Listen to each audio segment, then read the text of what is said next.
If you imagine, insofar as it is approximately possible, the sum total of distress, pain and suffering of every kind which the sun shines upon in its course, you will have to admit it would have been much better if the sun had been able to cool up the phenomenon of life as little on the earth as on the moon, and if, here as there, the surface was still in a crystalline condition.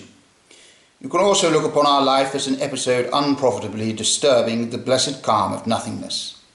In any case, even he who has found life tolerably bearable will, the longer he lives, feel the more clearly that on the whole it is a disappointment, nay, a cheat.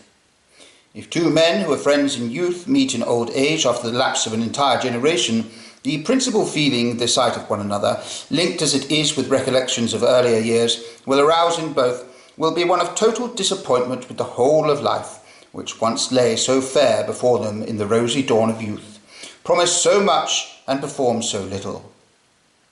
This feeling will dominate so decidedly over every other that they will not even think it necessary to speak of it, but will silently assume it as the basis of their conversation.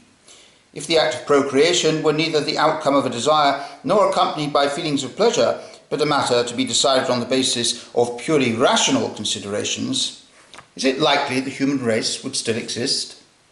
Would each of us not rather have felt so much pity for the coming generation as to prefer to spare it the burden of existence, or at least not wish to take it upon himself to impose that burden upon it in cold blood? For the world is hell, and men are on the one hand the tormented souls, and on the other the devils in it.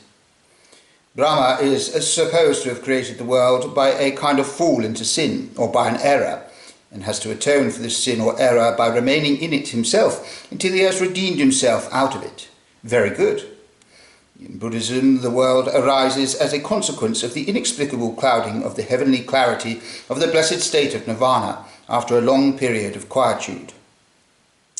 Its origin is thus a kind of fatality which is fundamentally to be understood in a moral sense, notwithstanding the case has an exact analogy in the physical world in the origin of the sun in an inexplicable primeval streak of mist. Subsequently, however, as a consequence of moral misdeeds, it gradually deteriorates physically too, until it has assumed its present sad condition. Excellent. To the Greeks, the world and the gods were the work of an unfathomable necessity. That will do as a provisional explanation. Ormuzd is continuing at war with Ahriman, and that is worth considering. But that a god like Jehovah should create this world out of want and misery, capriciously and voluntarily, and then go so far as to applaud himself for it, saying it is all very good, that is quite unacceptable. Even if Leibniz's demonstration that this is the best of all possible worlds were correct, it would still not be a vindication of divine providence.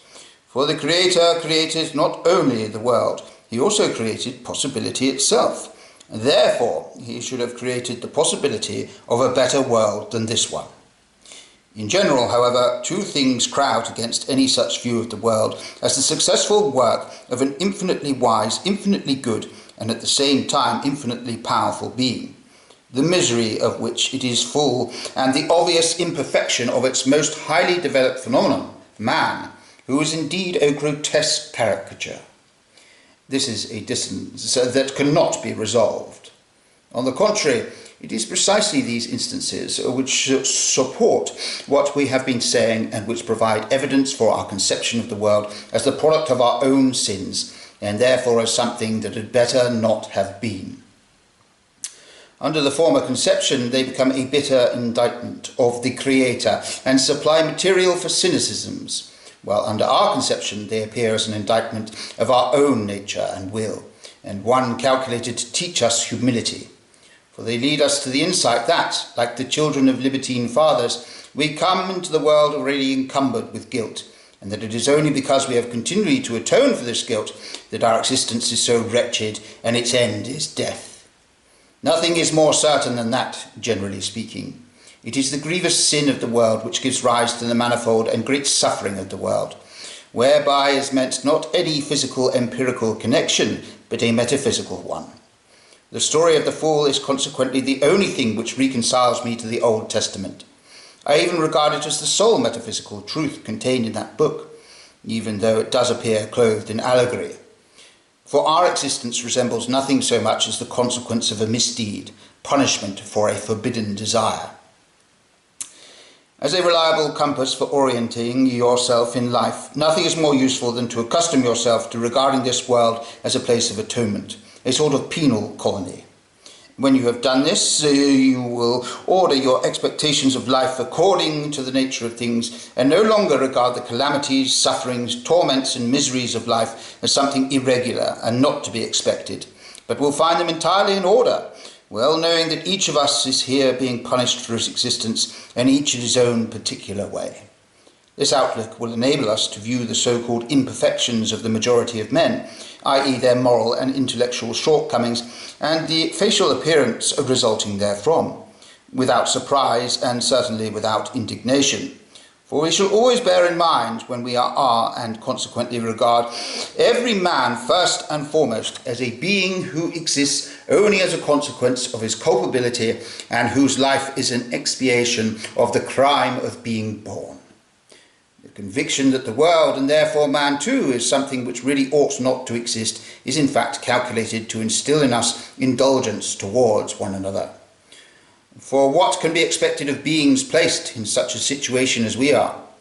From this point of view, one might indeed consider that the appropriate form of address between man and man ought to be not monsieur, sir, but fellow sufferer, compagnon de miseries. However strange this may sound, it corresponds to the nature of the case, makes us see other men in a true light, and reminds us of what are the most necessary of all things: tolerance, patience, forbearance, and charity, which each of us needs, and which each of us therefore owes.